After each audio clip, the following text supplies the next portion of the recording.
আল্লাহর নবীর একজন সাহাবী, নাম হলো উমাইয়া ইবনে হামাম রাদিয়াল্লাহু তাআলা আনহু। উমাইয়া ইবনে হামাম, এই সাহাবী নবীজির সামনে এভাবে আসেন। আল্লাহর নবী সাল্লাল্লাহু আলাইহি ওয়াসাল্লাম স্বর্ণ নির্বাচন করছেন যুদ্ধের জন্য, যে বদরের যুদ্ধের প্রান্তে যেতে হবে। আল্লাহর নবী ঘোষণা দিলেন। সাহাবায়ে কেরাম রিদওয়ানুল্লাহি তাআলা আলাইহিম আজমাইন উপস্থিত।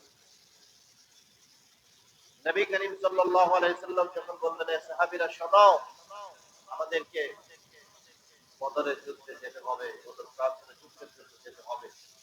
তবে একটা ঘোষণা শোনো, যে ব্যক্তি সামনের কাতারে থাকবে, পিছে বলে যাবে না, পালিয়ে যাবে না, ওই ব্যক্তির জন্য একটা সুসংবাদ শোনো, ওই ব্যক্তিকে আল্লাহ তাআলা জান্নাত দান করে দিবেন। সুবহানাল্লাহ।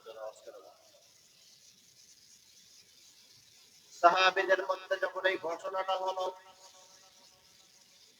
আল্লাহর নবী সাল্লাল্লাহু আলাইহি ওয়াসাল্লাম যখন সাহাবীদেরকে এই ঘটনাটা বর্ণনা করলেন, হযরতে উমাইয়া ইবনে হামাম রাদিয়াল্লাহু তাআলা আনহু নবীজির কাছাকাছি চলে আসছেন। এসে বলেন, ইয়া রাসূলুল্লাহ, ও নবীজি, এই ময়দানে যদি আমি অবতীর্ণ হই, জান্নাত যেটা আল্লাহ দিবেন, ওই জান্নাতটা কি আসমান আর জমিনের মতন প্রশস্ত হবে নাকি? নবী সাল্লাল্লাহু আলাইহি ওয়াসাল্লাম জবাব দিলেন, সাহাবী শোনো, আল্লাহ যে জান্নাতটা দিবেন, ওই জান্নাতের প্রশস্ততা আসমান জমিনের সমপরিমাণ হবে। আল্লাহর নবী সাল্লাল্লাহু আলাইহি ওয়াসাল্লামের মাধ্যমে আল্লাহ তাআলা জান্নাতের ঘোষণা দিয়ে দিলেন। জান্নাত কেমন হবে জানো নাকি? ওয়াসারিউ ইলা মাগফিরাতিন মির রাব্বিকুম ওয়া জান্নাতিন আরদুহা আস-সামাওয়াতু ওয়াল আরদ। আল্লাহ রাব্বুল আলামিন বলছেন, তোমার রবের মাগফিরাতের দিকে দৌড় দাও, ক্ষমার দিকে দৌড় দাও, দেরি করো না, তাড়াহুড়া করো, তাড়াতাড়ি যদি তোমার রবের ক্ষমার কাছে চলে যাও। আমি নবী জানায়া দিলাম, আল্লাহ তাআলার পক্ষ থেকে জেনে জানায়া দিলাম, তোমাদেরকে আল্লাহ তাআলা এমন এক জান্নাত হবে, আসমান এবং জমিনের সমপরিমাণ। পড়েন। সাহাবীর সামনে যখন এমন ঘোষণা করা হলো, আল্লাহর নবীর প্রিয় সাহাবী বলেন, ইয়া রাসূলুল্লাহ, এই যে যেই মানুষটা শুধুমাত্র যুদ্ধের ময়দানে আগে থাকবে, পালায়া যাবে না, তাকেও কি এই জান্নাতটাই দিবে নাকি? নবীজি আমার ঘোষণা দিলেন, সাহাবী অবশ্যই অবশ্যই আমার আল্লাহ তাকেও এই জান্নাতটা দান করবেন। এই ঘোষণাটা শোনার সাথে সাথে সাহাবী বলে ফেললেন, বাক্কা বাক্কা। আরবি ভাষায় যে শব্দটা বলা হয়, চমৎকার চমৎকার। আমরা অনেক সময় বলি না, সাবাস সাবাস, বা কি সুন্দর মাশাআল্লাহ, এরকম অনেক শব্দ ব্যবহার করি। সাহাবী আরবের প্রচলিত ভাষায় তিনি বললেন, বাক্কা বাক্কা, আহসানতা কালাম। যে বড় আশ্চর্য হয়ে ডাকতে বললেন, বাবা, কত চমৎকার কথা নবী শুনাইলেন। হাতের ভিতরে কিছু খেজুর আছে, হাদিসের বর্ণনায় আসছে, সাহাবী খেজুর খাইতেছিলেন। খেজুর আল্লাহর নবী সাল্লাল্লাহু আলাইহি ওয়াসাল্লামের কাছ থেকে ঘোষণা শোনার পর তিনি খেজুরগুলোকে নিক্ষেপ করে ফেললেন। আল্লাহর নবী জিজ্ঞাসা করলেন, এর সাহাবী খেজুরগুলো ফেলে দিলা কারণ কি? সাহাবী এবার জবাব দেয়, ইয়া রাসূলুল্লাহ, এই খেজুরগুলো খাইতে গেলে কয়েক সেকেন্ড সময়ের প্রয়োজন।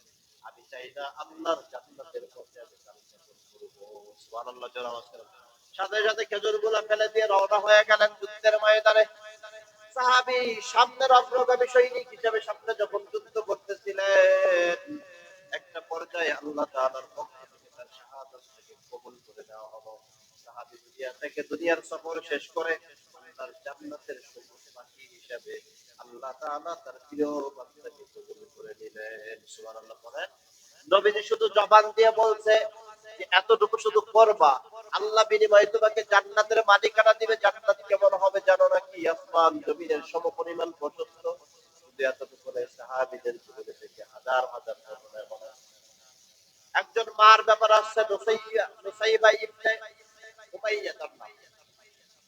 এই নুসাইবা রাদিয়াল্লাহু তাআলা আনহা, তার দায়িত্ব ছিল সাহাবীদেরকে পানি পান করানো, পানি বহন করে পানি পান করাবে। সাহাবী মহিলা সাহাবীর একজন স্বামী, এই স্বামীটা ওই ময়দানে শাহাদাত বরণ করেছে। মাঝখানে কিছুটা সময়ের জন্য যুদ্ধে বিরতি হলো। বিরতি হওয়ার পর একটা সময় নবীজি যখন আবার সৈন্যের প্রয়োজন মনে করলেন, সৈন্য নির্বাচন করবেন, আল্লাহর পয়গম্বর সাহাবীদেরকে আবার ডাক দিলেন, এই সন্তান আমার দ্বারাও তোমাদেরকে নির্বাচন করা হবে। হাদিসের বর্ণনা আসছে, এই মহিলা সাহাবী নিজে তার ছোট্ট একটা 2 বছরের সন্তান বুকের ভিতরে চেপে ধরেছে। এই ছোট্ট বাচ্চাটাকে নিয়ে সাহাবীদের লাইনের ভিতরে এসে দাঁড়ায় গেল। খলিফাতুল মুসলিমিন ওমর তাকে বারবার নিষেধ করলেন, মা তুমি এখান থেকে চলে যাও, এই জায়গায় মহিলাদের দাঁড়ানোর কোনো সুযোগ নাই, মহিলাদেরকে যুদ্ধে নেওয়া হবে না। মহিলা শুনে না, মুসলমানরা বারবার দাঁড়ায় রয়েছে, চিল্লা পাল্লা হলো। যখন হই হুল্লোড় একটা আওয়াজ নবীজির কানে চলে গেছে, নবীজি এবার ঘর থেকে বের হলেন। বের হয়ে দেখে সাহাবীদের ভিতরে অনেক কথা হচ্ছে।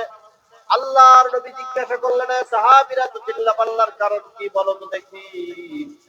সাহাবীদের মধ্যে ওমর ডাকতে বলেন, ইয়া রাসূলুল্লাহ, এই মহিলার নিষেধ করেছে সেই যুদ্ধের ময়দানে যাওয়ার জন্য, সৈন্য দলে যেন তা দাঁড়ায়, কিন্তু সে আমাদের কারো কথা শুনতে রাজি না।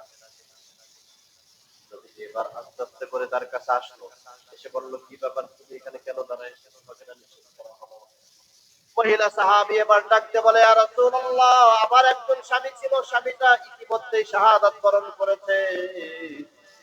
হয়তো কিয়ামতের ময়দানে আমার আল্লাহ আমাকে একজন শহীদের স্ত্রী হিসেবে ডাক দিবে, এটা আমার জন্য গর্বের। আল্লাহ তো আমার একটা সন্তান দিয়েছে, সামনে জিহাদের ময়দান পাবো কিনা আমি জানি না। আমার তো মন চাই কিয়ামতের ময়দানে একজন শহীদের মা হিসেবে আপনার সামনে দাঁড়াবো, আল্লাহর সামনে দাঁড়ায় ওই দিন দেওয়ার দিয়া পুরস্কার নিয়ে আল্লাহর জান্নাতে যাব। আমার সেই সুযোগটা হবে কিনা আমি জানি না। এজন্য আমার প্রত্যেকটা সন্তান আছে নবীজি, আমি জানি এই সন্তান দিয়ে তেমন কোনো উপকার হবে না, তারপর আমি নিয়ে আসছি, আপনি আমার সন্তানটাকে গ্রহণ করেন। নবী বলে, কেন?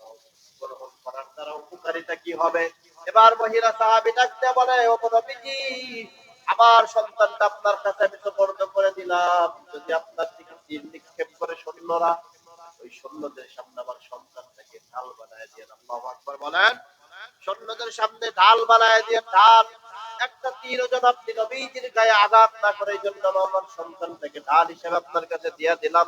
সাহাবীরা নবীজির জন্য এইভাবে নিজেদেরকে ডেডিকেট করছেন, যার কারণে সাহাবীদের ব্যাপারে নবীজির জবান থেকে ঘোষণা আসছে, রাদিয়াল্লাহু আনহুম ওয়া রাদু আন, আল্লাহ এবং তার রাসূল এই সাহাবীদের কাফেলার উপরে খুশি, এবং আমার আল্লাহ নিজে ওই সাহাবীদের উপরে খুশি। সুবহানাল্লাহ, যারা আওয়াজ করে বলেন